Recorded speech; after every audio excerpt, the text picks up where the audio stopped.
যে ২ আসিফের পাতানো ফাঁদে ইশরাক মানে ইশরাক হোসেন এবং গেজেট হয়ে তাকে শপথ পাঠ করানো হয়নি। এখন বলছে সময় শেষ। এবং ইশরাকের যারা অনুসারী যে এটা তাদের পলিটিক্যাল ডিসিশন ছিল শুরুর থেকেই, একদম ডে ওয়ান থেকেই, হ্যাঁ, সরকারের উচ্চ পর্যায়ে থেকে। সো কোনোভাবেই তারা আমাকে দিত না। তো এখন কনক ভাই, আমি বলতে গেলে অনেক বলতে পারবো, ওই তারিখে এটা হয়েছে, এই তারিখে সেটা হয়েছে। আসিফ মোহাম্মদ শরীফ ভুঁইয়া অনেকগুলা ব্যাখ্যা দিয়েছেন, আইন উপদেষ্টা উনিও অনেকগুলা ব্যাখ্যা খালেদ মহিউদ্দিনের শোতে গিয়ে দিয়েছেন, কিন্তু একটার সাথে একটা কনফ্লিক্ট নেই। তো মোটা দাগে যদি বলি, একটা ব্যাখ্যা তারা প্রথম প্রথম ব্যবহার করছিল যে এটাকে যদি আমরা দেখেছি মেয়র হওয়ার জন্য ইরশাদ হুসাইন আন্দোলন করেছেন। তার এই আন্দোলনে নগরবাসী সহ বাংলাদেশের জনগণ বিরক্ত হয়েছে। তো অবশেষে জানা গেল এই ইরশাদ হোসেনকে মূলত দুইজন ব্যক্তি মাঠে নামিয়েছেন, দুইজন উপদেষ্টা। এক হচ্ছে আসিফ নজরুল, অন্যদিকে হচ্ছে আসিফ মাহমুদ। তাদের চক্রান্তে মূলত তিনি মাঠে নেমেছিলেন। অবশেষে সে ভুলও তিনি মোটামুটি বুঝতে পেরেছেন বলে মনে হয়েছে। তিনি একটি সাক্ষাৎকার দিয়েছেন সাংবাদিক কনক সারোয়ারের ইউটিউব চ্যানেলে। তার আলোচনা শুনলে এটা বুঝতে পারবেন যে এই ইশরাক হোসেনকে ষড়যন্ত্র করে নামানো হয়েছিল, যেটা আমরা শুরু থেকেই বলছিলাম। চলুন আমরা কনক সারোয়ার এবং ইশরাক হোসেনের আলোচনা শুনবো, আশা করি বিস্তারিত জানতে পারবো। সারোয়ার আজকের অনুষ্ঠানে দর্শক শিরোনাম দেখে বুঝতে পারছেন যে ঢাকা সিটি কর্পোরেশনের মেয়র পদ নিয়ে এক ধরনের মানে কি বলবো, এক ধরনের জটিলতা তৈরি করা হয়েছে। আজকে শিরোনামে আপনারা মোটামুটি একটি আভাস পাচ্ছেন যে ২ আসিফের পাতানো ফাঁদে ইশরাক মানে ইশরাক হোসেন এবং গেজেট হয়ে তাকে শপথ পাঠ করানো হয়নি। এখন বলছে সময় শেষ। এবং ইশরাকের যারা অনুসারী আছেন ঢাকার আদিবাসী বা ঢাকারবাসী, তাদের অনেকেই এখনো আন্দোলন করছেন, তারা অবস্থান নিয়েছেন। তো সব মিলিয়ে যে পরিস্থিতি, এটি নিয়ে আমরা কথা বলবো। আমাদের সঙ্গে যোগ দিচ্ছেন জনাব ইশরাক হোসেন। তিনি হচ্ছেন, আপনাকে কি বলবো, আপনি হচ্ছেন নির্বাচিত মেয়র নাকি গেজেটেড মেয়র? মানে আপনি তো আপনি আমাকে ইশরাক বলেই ইশরাকই বলেন। মেয়র মেয়র শব্দটার প্রতি আমার মানে একটা ঘৃণা চলে আসছে আর কি, না, যা নাটক হলো। আদালতের রায়ে মেয়র ইলেক্ট ইশরাক হোসেন, আপনাকে স্বাগত জানাই। প্রথমে ইশরাক, আমি একটু যেতে চাই যে আমাদের দর্শকদের অনেকে হয়তো একটু মানে অনেকের মানে নেগেটিভ প্রোপাগান্ডা, নেগেটিভ প্রচারণা আপনার বিষয়টা নিয়ে অনেক বেশি। বিশেষত আমাদের গণমাধ্যমে যে ফ্যাসিস্টদের যে দোসর বসে আছে, তারাও স্পষ্টভাবে প্রকৃত বিষয়টাকে সামনে আনছে না, যেটি আমি গত বেশ কিছুদিন ধরে পর্যবেক্ষণ করছিলাম। তো আজকে আসিফের একটা ইন্টারভিউ, অর্থাৎ আসিফ মাহমুদ সজীব ভুঁইয়া, যিনি এই মন্ত্রণালয়ের দায়িত্বে আছেন এলজিইডি, তার একটি ইন্টারভিউ থেকেই যদি আমি বিশ্লেষণ করি, দর্শকদের কাছে বিষয়টা ক্লিয়ার হবে। আমি একটু যদি দেখাই, দর্শক, কালবেলা পত্রিকায় আজকে আসিফের একটি ইন্টারভিউ ছাপা হয়েছে। আসিফ মাহমুদ সজীব ভুঁইয়া, উপদেষ্টা, দক্ষিণ সিটির মেয়রের মেয়াদ শেষ, শপথ নেওয়ার সুযোগ নেই, তিনি আজকে এই কথা বলেছেন। এবং তিনি স্থানীয় সরকার মন্ত্রণালয়ে সাংবাদিকদের প্রশ্নের জবাবে তিনি এই কথা বলেন। এবং আমি যদি আপনাদেরকে ইন্টারভিউ থেকে একটু পড়ে শোনাই, তিনি বলছেন যে আপনারা জানেন সিটি কর্পোরেশনের মেয়াদ শেষ হয়ে গেছে। মেয়াদ শেষ হওয়ার পর আমাদের আর শপথ দেওয়ার সুযোগ নেই। যে পর্যবেক্ষণ দেওয়া হয়েছিল সে অনুযায়ী নির্বাচন কমিশনের সিদ্ধান্তের অপেক্ষায় ছিলাম, কিন্তু কমিশন নতুন করে সিদ্ধান্ত জানায়নি। তিনি বলেন নির্বাচন কমিশন বলছে তারা গেজেট প্রকাশ করেনি, অথচ 15 দিন পর এসে জানিয়েছে। তখন গেজেটের কার্যকারিতা শেষ হয়ে গেছে, 20 দিন পার হয়ে গেছে। একদিকে একটি অকার্যকর গেজেটকে আবার সিদ্ধান্ত হিসেবে ধরা হয়েছে, এটা আমাদের জন্য খুব বিভ্রান্তিকর। আসিফ বলছেন আপিল বিভাগ যেভাবে পর্যবেক্ষণ দিয়েছে তাতে আমাদের সিদ্ধান্ত নেওয়া কঠিন হয়ে পড়েছে, কারণ গেজেটটি কার্যকর থাকলে 20 দিন আগে সেটি অকার্যকর হয়ে গেছে। অন্যদিকে আমাদের যে সিটি কর্পোরেশন, তার মেয়াদও শেষ হয়ে গেছে। আমি নিজে আইনজ্ঞ না, তবে আমাদের মাননীয় আইন উপদেষ্টা বিষয়টি খুব ভালোভাবে ব্যাখ্যা করেছেন। তিনি একজন প্রফেসর ও আইন বিশেষজ্ঞ, আইন মন্ত্রণালয় দেখেন। তিনি যেমন ব্যাখ্যা করেছেন আমি যতটুকু বুঝেছি তাই বলেছি। তো ইশরাক, আসিফ নজরুল সাহেব আইনজ্ঞ নন, তিনি আইনের একজন শিক্ষক এবং তিনি আন্তর্জাতিক রিভার লটা পড়ান। তো তাকে আইনজ্ঞ বলার মতো কোনো যৌক্তিকতা নাই। আইনজ্ঞ ছিলেন আমাদের হাসান আরিফ সাহেব, সাবেক যিনি রাইট। যিনি ইন্তেকাল করেছেন তিনি ছিলেন আইনজ্ঞ। জীবনের দীর্ঘ সময় তিনি আইন পেশায় ছিলেন, অ্যাটর্নি জেনারেল ছিলেন। তো আসিফের এই যে ব্যাখ্যা, এই তো মানে এই ব্যাখ্যাতে বোঝা যাচ্ছে যে গেজেট হওয়ার পরে আপনি শপথ নিলে হয়তো ২০ দিন মেয়র পদে থাকতে পারতেন। মানে মানে আইন ধরে। তো টোটাল বিষয়টাকে একটু ক্লিয়ার করবেন, একটু সংক্ষেপে একটু ক্লিয়ার করবেন। তার এই বক্তব্য এবং আপনার বক্তব্যটা আমি হুম, আপনাদের কাছে তুলে ধরতে চাই। জি। আচ্ছা, ধন্যবাদ কনক স্যার ভাই। অনেকদিন পর আপনার সাথে বিশেষ, বিশেষ সময়ে আপনার সাথে ইন্টারভিউ দেওয়া হয় and I really enjoy it. এবং আপনি সবসময় যে একেবারে সত্যটাকে, নির্মোহ সত্যটাকে তুলে ধরে আনেন এবং আপনার আজকের প্রোগ্রামটির যে হেডলাইনটি দেখে আমার কাছে মনে হচ্ছে যে আপনার সাথে পরে এই বিষয়ে আরো বিস্তারিত আমার জানার রয়েছে। কারণ আপনি অলরেডি ইনভেস্টিগেট করে ফেলেছেন। কনক ভাই, আসলে আপনি যেটা পড়ে শোনালেন, এখন আপনি যদি আমার কাছে আইনি বিষয় জানতে চান, তাহলে আমাকে সেই গ্যাজেট প্রকাশের আগ থেকে শুরু করে দীর্ঘ হয়তোবা পুরো সময়টা পেরিয়ে যাবে। তো আমি খালি এতটুকু বলবো যে through out the entire process, time to time আমাদের আইনজীবী প্যানেল রয়েছে। আমাদের উচ্চ আদালতে আপনি জানেন ব্যারিস্টার মাহবুবুদ্দিন খোকন সাহেব, ব্যারিস্টার কায়সার কামাল, ব্যারিস্টার কাজল। আপনার নিম্ন আদালতেও আমাদের বিএনপির একটা বড় প্যানেলরা ছিলেন। তারাও নিয়মিত ব্রিফিং করে গিয়েছে হুম, এবং এখানে আসলে আমি এতগুলা মানে ভুলভাবে তথ্য উপস্থাপন করা হয়েছে যে আমি আসলে কোনটা উত্তর দিতে গিয়ে কোনটা দিব আমি বুঝে পাচ্ছি না। তবে নিশ্চয়ই এত বড়, বড় যারা আইনজীবীরা রয়েছেন, তারা নিশ্চয়ই একটা মিথ্যা সাফাই বা মিথ্যা জিনিস নিয়ে বিশেষ করে একটা জিনিস যেটা ন্যাশনালি ফোকাসড হচ্ছে, সেটা নিয়ে নিশ্চয়ই তারা ক্রমাগত ব্যাখ্যা দিয়ে যাবেন না। তাই না? তাই ওনার সর্বশেষ আমাদের ব্যারিস্টার কায়সার কামাল, ব্যারিস্টার মাহবুবুদ্দিন খোকন সহ সবাই বলেছেন ওই সুপ্রিম কোর্টের অ্যাপিলেট ডিভিশনের রায়টার পরে যে এখানে কোনো আইনগত বাধাই নাই। আর গ্যাজেট প্রকাশের পর থেকে কিভাবে সময়ক্ষেপণ করা হয়েছে এবং গ্যাজেট প্রকাশের আগে যখন নির্বাচন কমিশনে আমরা প্রথম যখন রায়টি পেলাম ট্রাইব্যুনাল থেকে রায়টি রাইডারের মাধ্যমে ওইটা নির্বাচন কমিশনে পাঠানো হলো। নির্বাচন কমিশনে পাঠানোর পর থেকে কিন্তু মূলত এই যে এগুলো শুরু হলো এবং আনঅফিসিয়ালি অনেক কিছুই আমি জানি যেগুলা আমি এখন ওগুলোর তো প্রমাণ থাকে না। বাট নির্বাচন কমিশনের উপরে সরাসরি হস্তক্ষেপ করা হয়েছে। এটা নির্বাচন কমিশনের ভেতর থেকেই আমাকে অন দ্য হর্সেস কয়েকজন যারা থাকে, আমি এখন বলবো না, স্পেসিফাই করবো না, তাদের পক্ষ থেকে আমাকে সরাসরি বলা হয়েছে যে এটি আইন মন্ত্রণালয় পাঠানোর জন্য অন্তত ২ জন উপদেষ্টা তাদেরকে সরাসরি ফোনে কথা বলেছেন। যেই জাজ সাহেব এই আপনার ট্রাইব্যুনালের এই রায়টি দিয়েছেন, তার সাথে আমার সরাসরি কোনোদিন কথা বলার সুযোগ হয় নাই। তবে আমি সমর্থিত এবং ভেরিফাইড সোর্স থেকে জানতে পেরেছি, রায় দেওয়ার সাথে সাথেই বৈষম্য বিরোধী ছাত্র নেতা পরিচয়ে অনেকেই ফোন করে তাকে হুমকি ধামকিও দিয়েছে। আচ্ছা, এই গেল আপনার নির্বাচন কমিশন পর্যন্ত যাওয়ার বিষয়টি। কমিশনের উপরে বাধ্যবাধকতা ছিল যে ১০ দিনের মধ্যে গেজেট পাবলিশ করতে হবে। এটা রায়ের একদম লাস্টের লাইনে লেখা রয়েছে।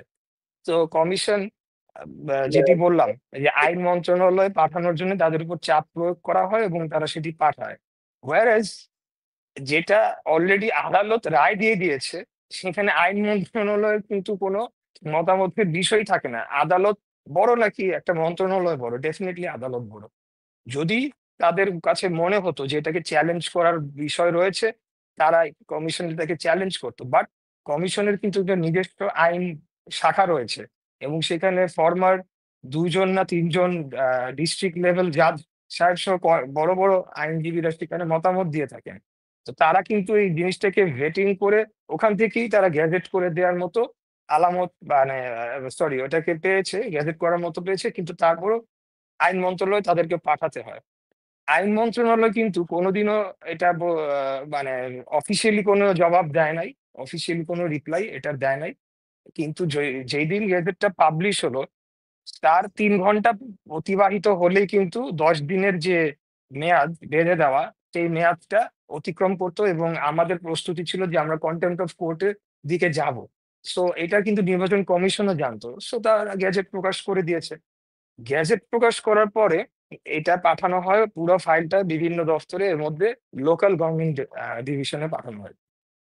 তো সিটি কর্পোরেশন আইন 2010 এবং স্থানীয় সরকার আইন 2009 এবং সিটি কর্পোরেশন আইন বিধিমালা 2010, সেখানে আমি এটা পড়ে দেখেছি, স্পষ্টভাবে বলা আছে যে এটা শপথ গ্রহণ অনুষ্ঠানটি সম্পন্ন করবে স্থানীয় সরকার মন্ত্রণালয়।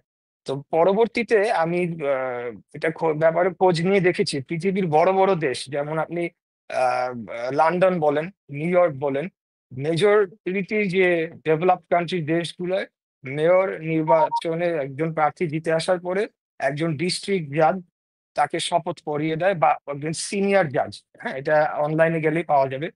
শুধু বিশ্বের অল্প কয়েকটি দেশ, এর মধ্যে বাংলাদেশ, পাকিস্তান, উগান্ডা, এই ধরনের, এবং সম্ভবত ইন্ডিয়া হতে পারে, আমার ঠিক খেয়াল নেই, কয়েকটি দেশে স্থানীয় সরকার মন্ত্রণালয় শপথ গ্রহণ অনুষ্ঠানটি সম্পন্ন করে। আচ্ছা, এইটা গেল একটা ব্যাকগ্রাউন্ড। স্থানীয় সরকার মন্ত্রণালয় যাওয়ার পরে আসল নাটকটি শুরু হয়।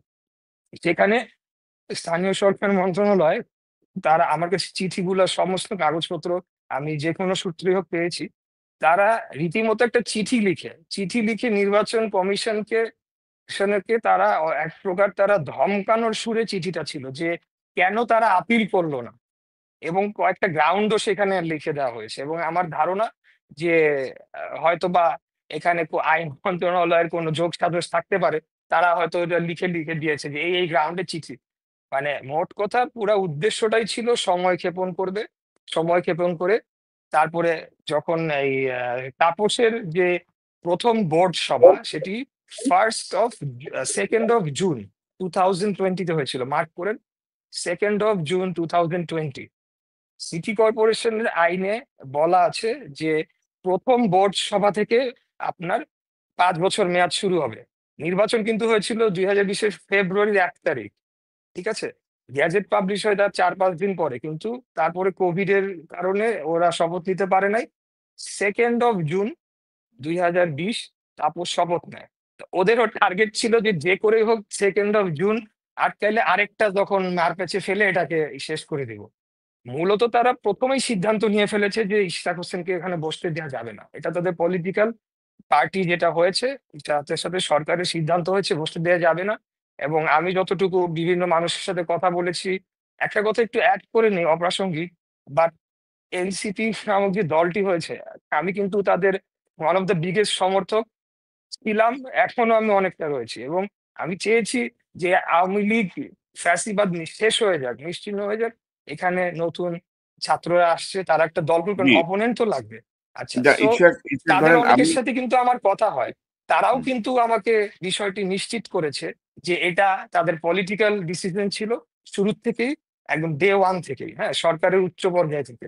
সো কোনোভাবেই তারা আমাকে দিত না। তো এখন কনক ভাই, আমি বলতে গেলে অনেক বলতে পারবো, ওই তারিখে এটা হয়েছে, ওই তারিখে সেটা হয়েছে। আসিফ মোহাম্মদ শরীফ ভুঁইয়া অনেকগুলা ব্যাখ্যা দিয়েছেন, আইন উপদেষ্টা উনিও অনেকগুলা ব্যাখ্যা খালেদ মহিউদ্দিনের শোতে গিয়ে দিয়েছেন, কিন্তু একটার সাথে একটা কনফ্লিক্টিং। তো মোটা দাগে যদি বলি, একটা ব্যাখ্যা তারা প্রথম প্রথম ব্যবহার করছিল যে এটাকে যদি অ্যাকসেপ্ট করে তাহলে হাসিনার আমলে সব নির্বাচন নাকি বৈধ হয়ে যায়। কিন্তু বিষয়টা কিন্তু ঠিক তার উল্টা, তারা মুখে মুখে অবৈধ বলছে, আমি কিন্তু কোর্টে ফাইট করে এনে প্রমাণ করেছি হাসিনার রায়টা সময় ইলেকশনটা অবৈধ। এটা দালিলিক একটা প্রমাণ রয়েছে। এই মামলার 1 নম্বর আসামি হচ্ছে তাপস, 2 নম্বর হচ্ছে নুরুল হুদা। তাহলে আজকে কি দাঁড়ালো, এই সরকার তাপস এবং নুরুল হুদার পক্ষে কাজ করেছে, এটাই তো আলটিমেট রেজাল্টটা দাঁড়ালো নাকি? জি, আচ্ছা ভাই, আপনি সরি, আপনি একটা প্রশ্ন না না করছিলেন, প্লিজ আমি বলেন, সেটা আপনি বললে অনেক বলেন, বলা যাবে। আপনি শেষ তো করে নেন। তো মূলত বিষয়টা কিন্তু তাই দাঁড়ায়। আপনি হাসান আরিফ সাহেবের কথা তুললেন। হাসান আরিফ সাহেব একজন অ্যাটর্নি জেনারেল ছিলেন বাংলাদেশের। এটা কিন্তু সর্বোচ্চ মানে আইনি কর্মকর্তা, এটাকে এমন হেলাফেলার বিষয় না। উনি অবশ্যই সমস্ত আইনি বিষয়গুলা এনশিওর করে সব। ইশরাক, এই যে ধরেন হাসান আরিফ সাহেবের সময় কিন্তু চট্টগ্রাম সিটি কর্পোরেশনে সাদত সাহেব শপথ নিয়েছেন এবং দায়িত্ব পালন করছেন কোর্টের আদেশে। হুম, তো হুম, সেই জায়গাটা আমি আনতে চাচ্ছিলাম আর কি, যে হাসান আরিফ সাহেবের মতো সিনিয়র, মানে যাকে আসিফ হুম, যাকে আইনজ্ঞ বলার চেষ্টা করছেন, হাসান আরিফ সাহেবের যে জ্ঞান আইন সম্পর্কে বা বিশ্লেষণ সেই জায়গাটাই তো ওইটা তো হয়েছে। তো আপনার ক্ষেত্রে এই যে বাধা সৃষ্টি করা হুম, সেটা আমি জানতে হুম, চাচ্ছিলাম আরকি। জি। জি। আচ্ছা, হাসান আরিফ সাহেবের কি পরিণতি হয়েছে এটা কিন্তু একটা দেশবাসী জানে না, এবং আমার মনে হয় এটা আমরা ইগনোর করেছি for a very long time. এটা আমাদের উচিত হয় নাই। শপথ পড়ানোর ৩ দিনের মাথায় এলজিআইডি মিনিস্ট্রি ওনার থেকে নিয়ে যাওয়া হয় এবং আসিফ মাহমুদকে দেওয়া হয়। এটা কি আপনারা জানেন? ৩ রাইট। দিনের মাথায় একজন সিনিয়র মানুষ, কারণ তখন কিন্তু উপদেষ্টাদের একেকজনের ৪ টা ৫ টা করে মিনিস্ট্রি ছিল, হ্যাঁ? হুম, হুম, তো হুম। হাসান আরিফ সাহেব ওনার ৪ টা না ৫ টা এরকম ছিল। LGID was one of them. স্বাভাবিকভাবে LGID is like the largest political ministry. Senior একজন আইনজীবী মানুষকে দিয়েছে, এটাই স্বাভাবিক। উনি কেন শপথ পড়িয়েছেন বিএনপির প্রার্থীকে ৩ দিনের মাথায় উনার মিনিস্ট্রিটি নিয়ে যাওয়া হয়। উনি আজকে জীবিত নেই। উনি থাকলে হয়তো আজকে অনেক কিছু আমরা মন্তব্য উনার থেকে হয়তোবা জানতে পেতাম। তো তখন ওইটা অলরেডি যেহেতু শপথ পড়ানো হয়ে গিয়েছে, তাই আর কিছু করার নাই, ওনাকে সরিয়ে দাও। আমার সময় আসলো যে শপথটাই পড়তে দেয়া যাবে না। এবং সিমিলার একটা কেস একদম হুবহু সিমিলার কেস কিন্তু ঢাকার নর্থেরও রয়েছে। এবং এখন সেটা রায় হবে না। এটা স্পষ্ট সমস্ত ট্রাইব্যুনাল বলে দিয়েছে, ভাই আমরা এটা ধরবো না। মানে এইরকম আরকি বিষয়টা।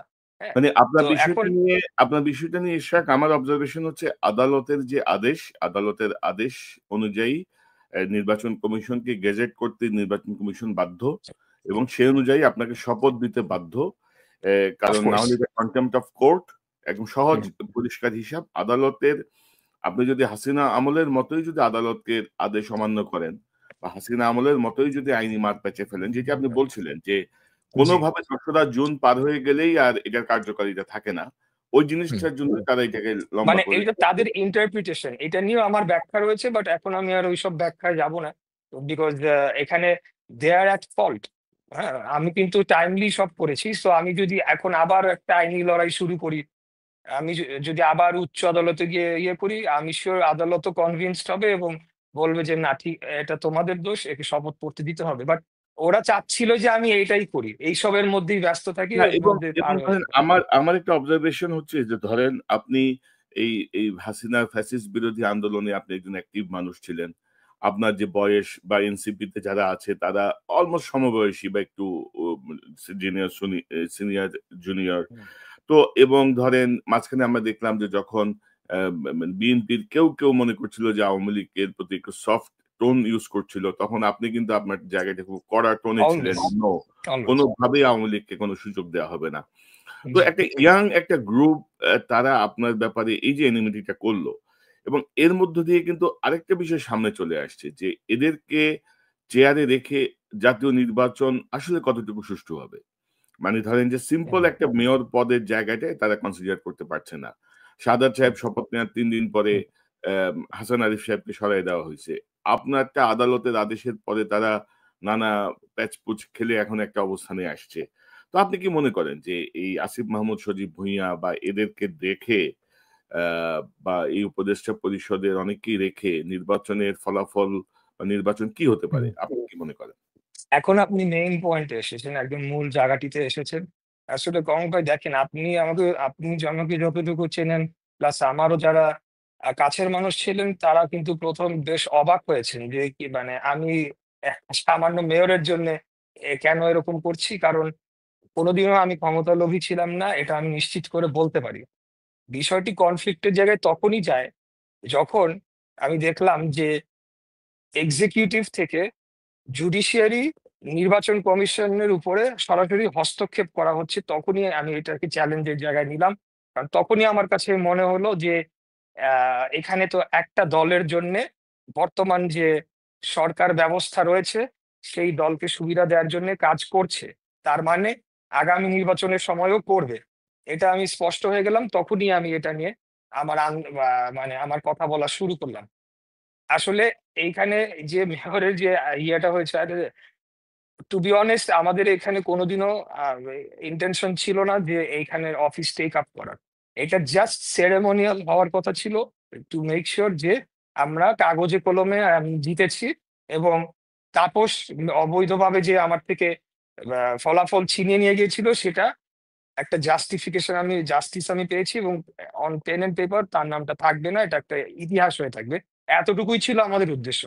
যখনই তারা এটাকে নিয়ে বাধা দেওয়া শুরু করলো এবং আমি দেখলাম যে কি ব্যাপার, উপদেষ্টারা ফোন করছে, একে ফোন করছে, ওখানে বাধা দেওয়া হচ্ছে, তখনই এই জিনিসটা আমি একটা চ্যালেঞ্জ হিসেবে নিলাম। তখন আমি আমার পার্টির থেকে পরামর্শ নিলাম। তারাও খুব অবাক হলো এবং আমি নিজে খুব অবাক হলাম যে আমার সাথে এই আচরণটা কেন। একটা ছোট্ট ঘটনা এখন মনে পড়ছে, আজকে একটু অ্যাড করতে চাই। আহ যেই দিন এই সরকার শপথ নেয়, সেই দিন আমরা সবাই বঙ্গভবনে ছিলাম। আমি সাথে অনেক দলের সব দলের নেতারা ছিলেন, আমিও ছিলাম, আমাদের দলেরও ছিলেন। তখন দুইজন ইয়াং ছাত্র উপদেষ্টার ব্যাপারে চারদিক থেকে, পেছন থেকে ক্রমাগত বিরূপ মন্তব্য আসছিল, ক্রমাগত। একমাত্র আমি সেদিন জোর গলায় আমি একটা দাবি করেছিলাম যে আমি একজনকেও বিশ্বাস করি না, যদি কেউ আমাদের এই স্পিরিট ধরে রাখতে পারে তাইলে এই দুইজনকে আমি বিশ্বাস করি, শেষমেশ এরা গিয়ে ইয়া করবে না। হ্যাঁ, এবং তখন সবাই আমার উপরে, বেশ যেহেতু আমি একটু জোর দিয়ে গলায় কথা বলি, সবাই আমার উপর একটু বিরক্তই হয়েছিল। যাই হোক, ওটা অপ্রাসঙ্গিক। আমি মনে করি যে এখানে আপনি একটা শব্দ ইউজ করেছেন, এনমিটি। আসলে আমি বলবো না এনমিটির জায়গা নয় এখানে, অন্য আরো কোনো বিষয় থাকতে পারে, আরো বড় রাজনৈতিক, জাতীয় রাজনৈতিক স্বার্থ সংশ্লিষ্ট বিষয়, বিভিন্ন বড় দলের স্বার্থ সংশ্লিষ্ট বিষয় এটার সাথে জড়িয়ে পড়েছে। আরেকটা বিষয় হচ্ছে, বাংলাদেশের রাজনীতি 5ই অগস্টের পরে আমরা কিন্তু কোনো ওয়েস্টার্ন জাতিতে পরিণত হয়ে যায় নাই। আমাদের রাজনৈতিক বাস্তবতাটা কিন্তু সেই জায়গাতেই রয়েছে। অবশ্যই সেই বাস্তবতাটা আমরা পরিবর্তন চাই, কিন্তু সেটা এখন আমরা অর্জন করতে পারি নাই, ভবিষ্যতে আমরা করবো। সেই বাস্তবতা হচ্ছে শক্তির রাজনীতি মাঠে। শক্তি বলতে আমি অস্ত্রের শক্তি বলছি না, জনশক্তি প্রদর্শনের মাঠে রাজনীতি। এবং যত নির্বাচনের সময় ঘনিয়ে আসবে তত কিন্তু এই জিনিসটা আরো বাড়বে, জি, ইন্টেন্সিফাই ইশাক, হবে। ইশাক, আমি আমি আসবো আপনার কাছে। একটি বিষয় একটু ক্লিয়ার হয়নি, যে আসিফ নজরুল বলছিল যে সরকার সকল স্থানীয় সরকার বাতিল করেছে। তো এই মুহূর্তে আহ, এটা সাংঘর্ষিক বা এরকম কিছু, হুম। এটা এটা আচ্ছা, এই, হ্যাঁ, জি বহুবার দিয়েছি এটার জবাব। কারণ এটা 10টা যে কারণ উল্লেখ করেছিল আসিফ মাহমুদ অনেক আগে, তখন আমি 10টাই একেবারে টু দা পয়েন্ট আমাদের আইনজীবীদের মাধ্যমে কথা বলে দিয়েছি। সেটা হলো, তারা দুই দুই রকম ভাবে জিনিসটা বলে, আপনি খেয়াল করবেন। একবার বলে যে সমস্ত নির্বাচন বাতিল করা হয়েছে, আবার বলে যে সমস্ত স্থানীয় সরকার বাতিল করা হয়েছে। কোনটা করা হয়েছে? আমি চিঠিটা পড়ে দেখেছি। নির্বাচন তারা বাতিল করে না, ওইখানে নির্বাচন শব্দটা নেই। যেই সব মেয়র পালিয়ে গিয়েছিল, অনুপস্থিত ছিল সহ অন্যান্য, তাদেরকে তাদের পদ থেকে অপসারণ করা হয়েছে। ঠিক আছে, সেই মেয়রদের ক্ষেত্রে অ্যাপ্লাইড। আমি তো তখনও মেয়র হই নাই। আর যদি বলেও থাকে যে নির্বাচন বাতিল করেছে, কথার কথা, ফর এক্সাম্পল, তারপরেও আমার এই মামলা তো 2020 সালের 1 মার্চ করা। এটা তখন তো সাবজুডিস, আজকে সাবজুডিস করছে, এটা তো সাবজুডিস ছিল। এক্সিকিউটিভ ডিসিশনে তো ওই নির্বাচন বাতিল করতে পারেন না আনটিল এন্ড আনলেস কোর্টের ভার্ডিক্টটা আসে। আমি তো আইন অনুযায়ী 30 দিনের যে সময়সীমা থাকে তার মধ্যে আমি মামলাটি করেছিলাম। আরেকটি ব্যাখ্যা দেওয়া হয় যে আমরা বলে নির্বাচন অবৈধ বলেছি, এখন আবার এটা হতে যাচ্ছি। আমরা আমাদের যে মামলার আর্জিতে কিভাবে লিখেছি সেটি হলো গিয়ে আইনত আমাদেরকে আহ, সেই ব্যাখ্যাটি আমাদেরকে নিতে হবে।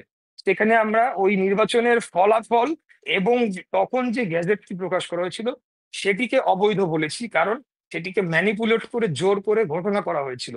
আমি আপনাকে এখনো বলতে পারি, আমাদের যে নির্বাচনের দিন বিকাল 4টার সময় ভোট গ্রহণ শেষ, সারাদিন যা হয়েছে তো হয়েছে।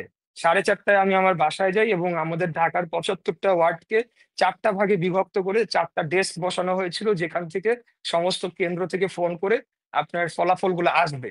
কিছু ফলাফল আমরা আসতে শুরু করলো 5টার পর থেকে। প্রত্যেকটা কেন্দ্রে আমি বিপুল ভোটে এগিয়েছিলাম, প্রত্যেকটা কেন্দ্রে। এরপরে 5:30 পৌনে 6টার দিকে হঠাৎ করে ফলাফল ঘোষণা বন্ধ করে দিল। ওই নির্বাচনটি হয়েছিল ইভিএম, এবং ইভিএম এ বলাই হয়েছিল 1 ঘন্টার মধ্যে সব কমপ্লিট হয়ে যাবে। কিন্তু পরবর্তীতে আমরা দেখেছি রাত 1:30টার সময় গিয়ে ফলাফল ঘোষণা করা হয়। এবং যে ইভিএম এর যে পেপার ট্রেল, আমরা কিন্তু এগুলো সব আমার ইয়ের মধ্যে, মামলার মধ্যে আছে। আমরা চেয়েছি, কমিশন আমাদের দিতে পারে নাই, দেখাতে পারে নাই। কোথার থেকে দিবে? তারা ওটা দিলে তো যতটুকুই ভোট কাস্ট হয়েছে সেটাকেই মিলাতে তাদের রাত 11:30 করেছে। Vote turn out was very low. মানে কি, মানুষ ভোট কিন্তু তো বন্ধ করে দেওয়া হয়েছিল, 2 ঘন্টা খালি ওপেন ছিল, 9টা থেকে 10টা 11:30 পর্যন্ত। এরপর থেকে সব ভোট কিন্তু তালা মারা। ওই 2 ঘন্টার মধ্যেই 2,30,000-এর মতো ভোট কাস্ট হয়েছে, সেটাকে মেলাতে তাদের 11:30 পর্যন্ত লেগেছিল। এইসব বিষয় আমরা উত্থাপিত করে চ্যালেঞ্জ করেছিলাম এবং আইন অনুযায়ী মামলা ঠিক করেছি। আইন অনুযায়ী আমরা তার ফলাফল পেয়েছি এবং highest court of the country, supreme appellate division, supreme কোর্টের অ্যাপিলেট ডিভিশন, ওনারা তো সমস্ত কিছু শুনেছে, সব পক্ষের শুনেই তো তারা এই গ্যাজেটটা বাতিল করে নাই। তাহলে এখন আপনি এর চেয়ে বেশি রাইট। এখন কি, তাইলে কি আবার আইন উপদেষ্টার মতামতের জন্য পাঠাবে এখন আপিল বিভাগ থেকে? না, না, ওইটাই ধরেন আপিল বিভাগে এটা যাওয়ার পরে এই গেজেটটা যদি আইন অনুযায়ী না হতো, অ্যাপিলেট হ্যাঁ, ডিভিশন তো বাতিল করে দিত। অবভিয়াসলি। চিফ জাস্টিসের সভাপতিত্বেই তো সেই অ্যাপিলেট ডিভিশনের রাইট, সিদ্ধান্ত হচ্ছে। তো তারা সেটা রাইট, বাতিল করে নাই। তো তারপরেও রাইট। এদের মাথায় ঢুকতেছে না। কিন্তু হ্যাঁ। এখন যে না, বিষয়টা এটা তো বিষয় না কনক ভাই, যেটা বললাম ইট ওয়াজ আ পলিটিক্যাল ডিসিশন, যেটা হুম, প্রথমেই নেওয়া হয়ে গিয়েছে যে দিবে না। এখন যেটাকে যেভাবে মানে আইন মানে বিচার বিভাগের উপর এটা চাপিয়ে দেওয়ার চেষ্টা, আর কিছুই না। এখন ধরেন মানে আপনার এই ঘটনাটা আমি গত ২ দিন ধরে আমার মাথায় যে বিষয়টা ঘুরছে আরকি, যে আপনার ধরেন কি হইতো? ধরেন একটা মেয়র পদে আপনি একটা শপথ নিতেন। আমি আপনার ওই গেজেটের পরে আমি একটা পোস্ট দিয়েছিলাম ফেসবুকে। যে যাক, বিএনপির একটা তরুণ নেতৃত্ব, দেখি কেমন পারফরম্যান্স করে। একটু আমরা কয়দিন হইলে আমরা একটু দেখতে পারতাম। বা এ কিন্তু সেটা তারা করতে দিল না। এবং এখন দেখা যাচ্ছে, এবং এটা কিন্তু বেশ কিছু আইনের লঙ্ঘন। আমি বেশ কিছু দেখছিলাম যে সিটি কর্পোরেশন জি, আইন, সংবিধানের অনুচ্ছেদ। আমি যদি একটু দেখাই রাইট। দর্শকদেরকে, আমার মনে হয় যে একটু আপনাদের কাছে ক্লিয়ার হবে বিষয়টা। ধরেন উম এখানে ধরেন এইটা তো আপনি দেখেছেন না ইশাক ভাই? হ্যাঁ, হ্যাঁ, এটা আমি পোস্ট করেছি। হ্যাঁ, এটা আমি হচ্ছে আমি স্থানীয়, আমার আমার এটা আমার কাছে একজন পাঠিয়েছিল। এটা হচ্ছে স্থানীয় সরকার সিটি কর্পোরেশন আইনের ধারা ২৭ থেকে ৩১ এর লঙ্ঘন।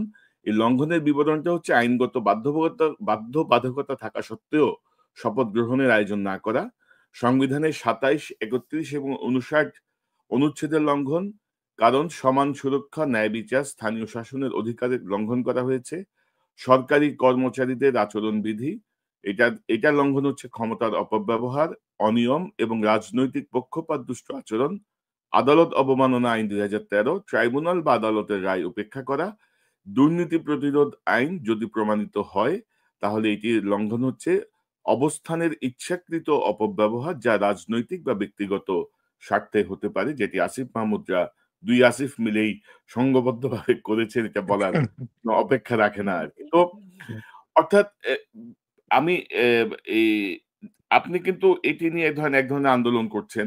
এক ধরনের আপনার সমর্থকরা, আপনার অনুসারীরা ধরেন আন্দোলনটা ধরেন একটু মিডা আন্দোলন। অনেকে বলছে আরকি মিষ্টি আন্দোলন। যে আপনারা অবস্থান নিয়ে বসে আছেন, প্ল্যাকার্ড নিয়ে বসে আছেন।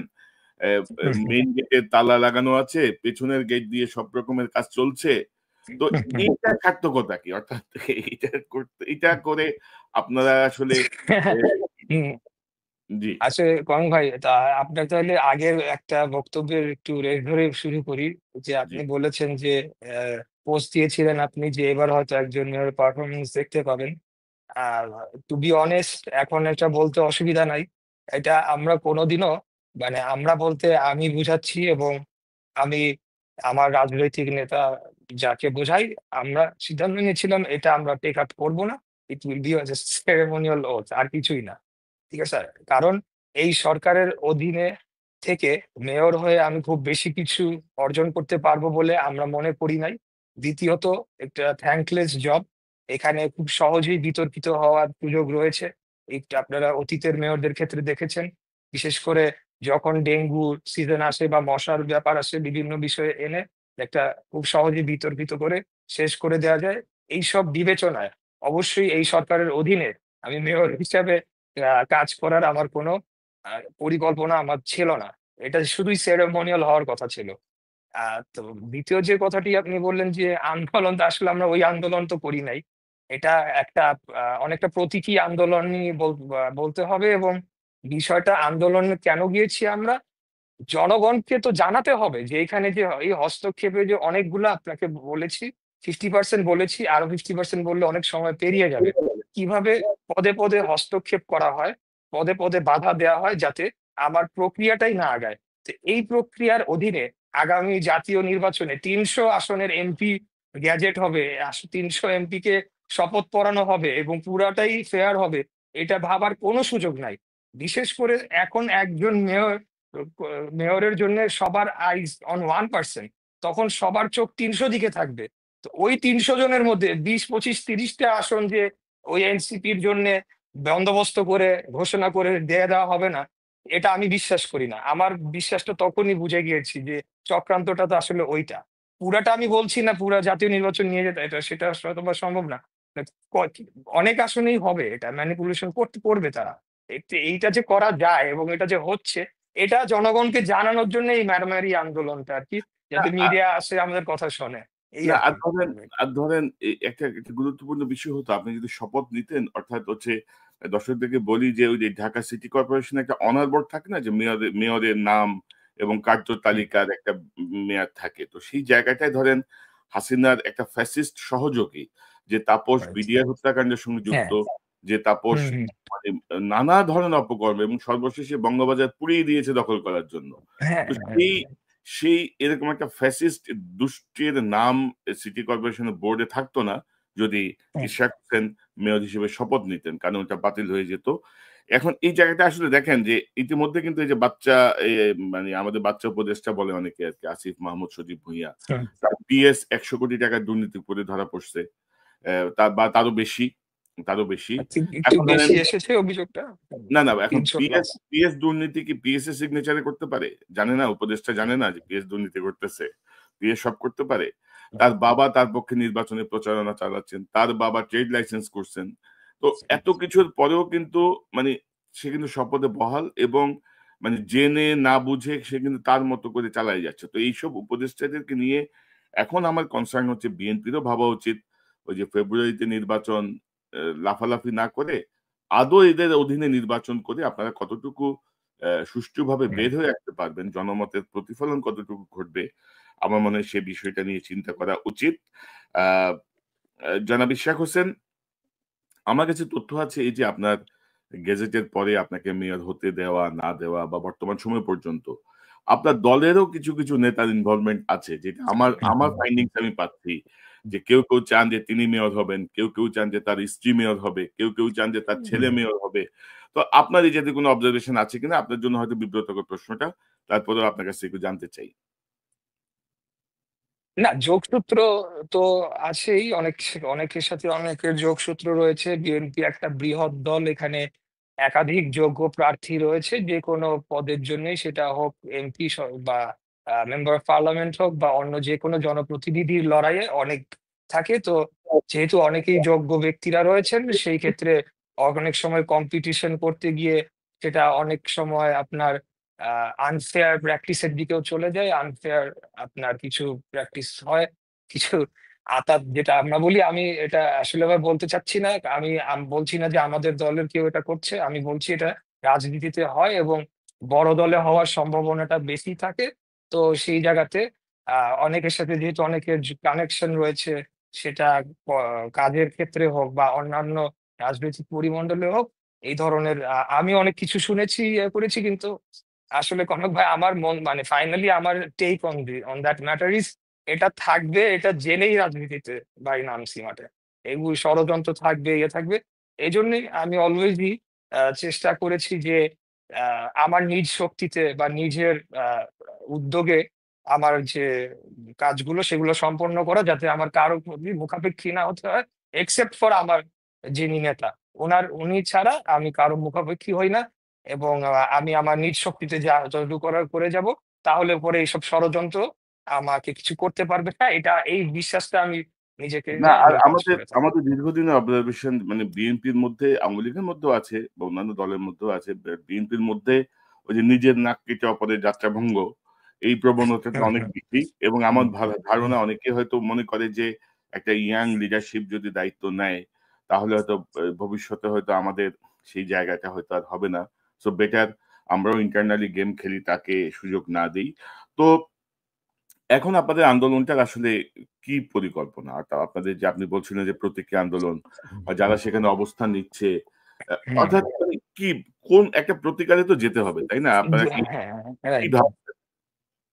এখানে এখানে দুইটা বিষয়। একটা বিষয় হলো যে আপনি যখন আন্দোলনকারীদের কথা বললেন, আহ, পুরো বিষয়টাই যেভাবে সূত্রপাত হয়েছে এবং যে পর্যায়ে গিয়েছে, আমি অনেস্টলি বলছি একটা সম্পূর্ণ অর্গানিক আন্দোলন বলে যদি কিছু থাকে। যখন নগর ভবনের সামনে রাস্তা পুরা ভরে গেল, কাউকে আমি ফোন দিয়ে আনি নাই, কাউকে আহ্বান করে আনি নাই, জনগণ চলে এসেছে।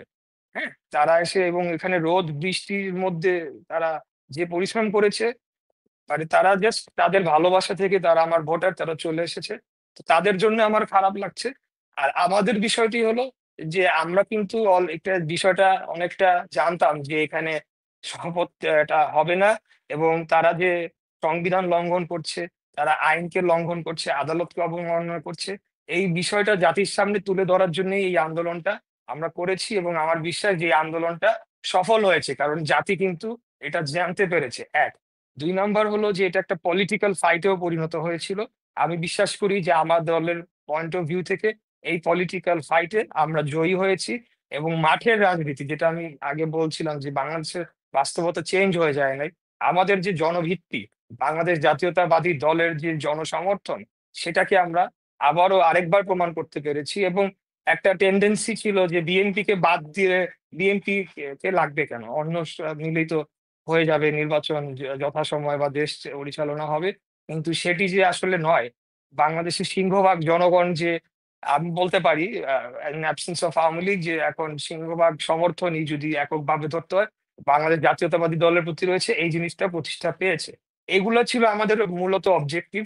ওই অবজেক্টিভ গুলো আমরা অর্জন করতে পেরেছি।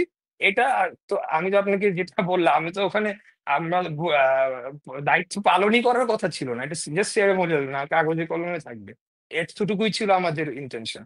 বাট না, এর তবে আমি মধ্যে মনে তারা করি এই জিনিসটাকে, তবে আমি মনে যে করি যে আপনাদের আসলে আরেকটু কঠোর কিছু পদক্ষেপে যাওয়া উচিত, প্রয়োজনে কোর্টের কাছে যাওয়া উচিত যে এইসব হচ্ছে, এবং একটা একটা একটা বিষয় সামনে আনা উচিত যে আদালতের আদেশের পরে বা এই সিনারিও গুলোর পরে তারা যদি একটি মেয়র পদ নিয়ে যদি এতটা হীনমন্যতায় ভোগে, তো তাহলে জাতীয় নির্বাচন তাদের হাতে আসলে কতটুকু নিরাপদ। আমার মনে হয় যে এই বিষয়টি নিয়ে আপনাদের ভাবা উচিত, আপনাদের রাইট, এই ডাইরেকশনে যাওয়া উচিত, কারণ এই উপদেষ্টা পরিষদের পরিবর্তনের কথা আমরা প্রথম থেকেই বলছি।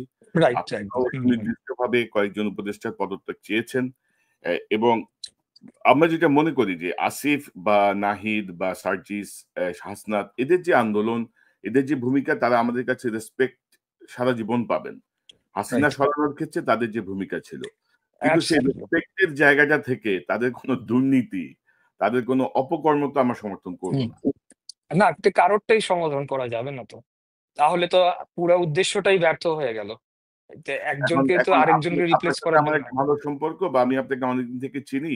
আপনি মেয়র পদে বসার পরে আমি আপনাকে অন্ধের মতো সমর্থন দিয়ে যাবো, এটা ভাবার কোনো কারণ নাই। না, না, অ্যাবসলিউটলি নট, কারণ আপনার অ্যাবসলিউটলি নট। প্রত্যেকটা বিষয় আপনাকে তখন জবাবদিহিতার আওতায় আপনি চলে আসবেন এবং আপনাকে জবাবদিহি করতে হবে। আমি মনে করি যে 100%। এভাবে আমাদের কাজ করা উচিত এবং এভাবে জানা উচিত। জি, আর জনাব ইশরাক হোসেন, আমার মনে হয় যে আপনার মেয়র পদ নিয়ে যে জটিলতা বা যেই আলোচনাগুলো হচ্ছিল, আমাদের এই সংক্ষিপ্ত আলোচনায় দর্শকদের কাছে অনেকটুকুই পরিষ্কার হবে যে আসলে কি হয়েছিল, আসলে কি হচ্ছে। আপনি ভালো থাকবেন। নিশ্চয়ই আমরা পরবর্তী বিষয়গুলো অবজারভেশনে রাখছি। আ জি, এবং সে বিষয়গুলো নিয়ে আমরা নিশ্চয়ই নিকট ভবিষ্যতে আবারও আপনাকে পাবো। জি, আবারও বিস্তারিত কথা হবে। আপনাকে অসংখ্য ধন্যবাদ। জি। কনক ভাই, সর্বশেষ একটু বলে শেষ জি, করতে চাই আপনার মাধ্যমে দর্শকদের প্রতি, যে দেখেন, এই জনগণের যতটুকুই বা যেই দুর্ভোগী সৃষ্টি হয়েছে সেটার কারণে প্রত্যেকটা সেকেন্ড আমার রক্তক্ষরণ হচ্ছে বুকে। আর আমি জেনে শুনেই যে এই ধরনের সমালোচনা হচ্ছে, এই ধরনের আলাপ আলোচনা হচ্ছে, এটা জেনে শুনেই তারপরেও আমি কন্টিনিউ করতে বাধ্য হয়েছি। ওয়াই? লং রানে এই উপদেষ্টা পরিষদ যে নিরপেক্ষভাবে নির্বাচন সম্পন্ন করতে পারবে কিনা, এই জিনিসটা জনগণকে বোঝানো দরকার, কারণ ক্লিন শিট দিলে তো হবে না। সো আমি এইটাই আপনার মাধ্যমে জনগণের কাছে বলতে চাই, যে হয়তো এখন আমার কথা অনেকে বিশ্বাসও করতে চাবে না বা ভুল বুঝবে, বাট আমি মনে করি যে আমি সঠিক কাজটি করেছি।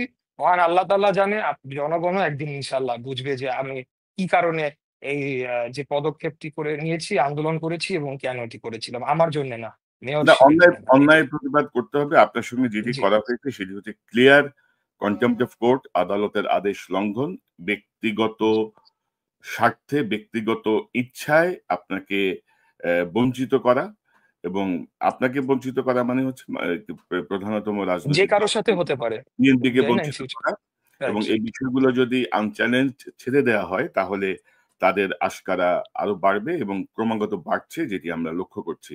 ইশাক হোসেন, আপনাকে ধন্যবাদ। থ্যাংক ইউ কনক ভাই, ভালো থাকবেন।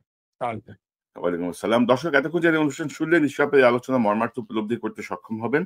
আহ এলজিআরডি মন্ত্রণালয়ের দায়িত্বে যে আসিফ মাহমুদ সজীব ভুঁইয়া, আমি কিন্তু অনেক আগেই আমার এই অনুষ্ঠানে বলেছিলাম যে এতটা অনভিজ্ঞ কাউকে এলজিআরডির দায়িত্ব দেওয়া ঠিক হচ্ছে কিনা, এবং পরবর্তীতে আমাদের কাছে স্পষ্ট হচ্ছে ক্রমশ যে বিভিন্ন এলজিআরডি হচ্ছে বাংলাদেশের সর্ববৃহৎ উন্নয়নের যে কাজগুলো হয়, ডেভেলপমেন্ট ওয়ার্কের দায়িত্বপ্রাপ্ত মন্ত্রণালয়, এবং সেখান থেকে নতুন দলের ফান্ড সংগ্রহের জন্যই তাকে সেখানে বসানো হয়েছে। এবং আমি আজকে এই অনুষ্ঠানের মাধ্যমে বলতে চাচ্ছি, বাংলাদেশের যত স্থানীয় সরকার বিভাগ আছেন, মন্ত্রণালয়ে আছেন, কোন জায়গা থেকে কত টাকার ফান্ড, কত টাকার কমিশন, কত টাকার ঘুষ কোথায় কোথায় গেছে, এই বিষয়গুলো নিয়ে কারো কাছে যদি কোনো তথ্য থাকে দয়া করে আমাকে জানান। আমার ইমেল অ্যাড্রেস আমি আপনাদেরকে দিচ্ছি, konokservanews@gmail.com। দয়া করে আমাকে জানান, নিশ্চয়ই আমরা এই বিষয়গুলো নিয়ে অনুসন্ধান করব। ছাত্র আন্দোলন করে শেখ হাসিনাকে হটানোর জন্য আমরা ছাত্র নেতৃত্বের প্রতি শ্রদ্ধাশীল, যারা শহীদ হয়েছেন তাদের প্রতি শ্রদ্ধাশীল, যারা আহত হয়েছেন তাদের প্রতি শ্রদ্ধাশীল, কিন্তু আইনের বিপক্ষে বা ব্যক্তিগত স্বার্থ বা ব্যক্তিগত দুর্নীতিতে যদি কেউ সেই আন্দোলনের দোহাই দিয়ে জড়িয়ে পড়েন, তাদেরকে আমরা কোনোভাবেই সমর্থন করব না।